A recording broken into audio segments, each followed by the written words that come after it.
Hello friends, in this video I will show you how to insert picture in MS Word.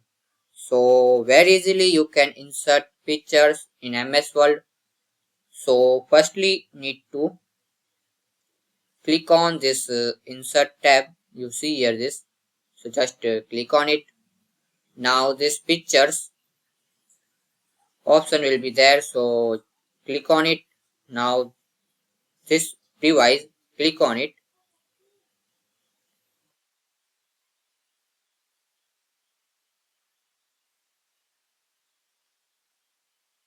Select your picture and click on insert.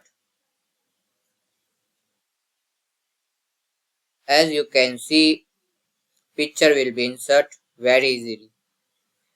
So some few steps you can insert this picture.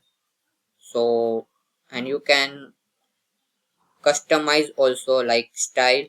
You can customize it.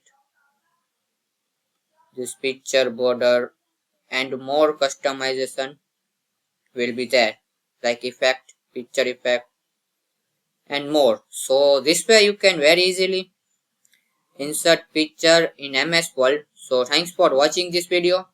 Please like, share and subscribe this video for more useful videos.